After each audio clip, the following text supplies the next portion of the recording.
છોટાઉદેપુરના સાંસદ જશુભાઈ રાઠવાએ પરિવાર સાથે કર્યું મતદાન। ઢોલ નગારા સાથે વસેડી મતદાન મથક ખાતે સાંસદ જશુભાઈ રાઠવાએ પરિવાર સાથે કર્યું મતદાન। સાંસદે વાતચીતમાં જણાવ્યું કે લોકશાહીનો પર્વ છે, આ એક તહેવાર રીતે આપણે મનાવવું જોઈએ। જિલ્લામાં 32 જિલ્લા પંચાયત ભારતીય જનતા પાર્ટી કબજે કરશે। જિલ્લામાં ભારતીય જનતા પાર્ટીનો કેસરીયો લહેરાવવાનો છે।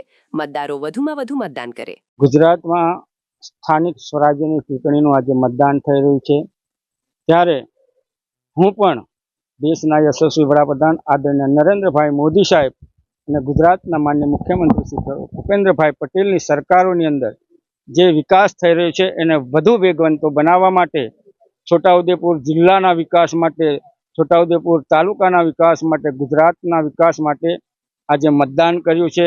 અને આજે હું આશા વ્યક્ત કરું છું કે છોટાઉદેપુર જિલ્લાની અંદર જિલ્લા પંચાયત સ્પષ્ટ બહુમતીથી આવશે।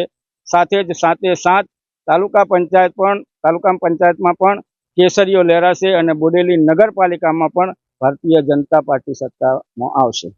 આ વખતે પણ અમે 32 જિલ્લા પંચાયતની બેઠકો ઉપર કબજો કરવાની તૈયારીમાં છે। બોડેલી નગરપાલિકા પ્રથમ વગર નગરપાલિકાનું ચૂંટણી થઈ છે, ત્યારે આ વખતે બોડેલી નગરપાલિકામાં પણ 2/3 બહુમતીથી વધારે મતદાન સભ્યો ચૂંટાઈને એનો કબજો કરીશું।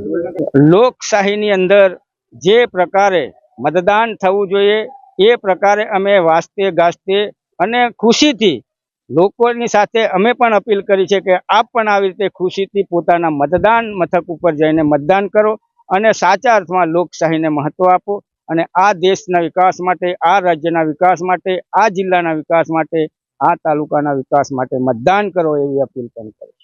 સમાચારની અવનવી અપડેટ જોતા રહો નિખરતા ગુજરાત ન્યૂઝ સાથે। નિખરતા ગુજરાત ન્યૂઝને લાઇક, શેર, સબસ્ક્રાઇબ કરો અને બેલ આઇકન દબાવીને સમાચારની ઝડપી માહિતી મેળવો।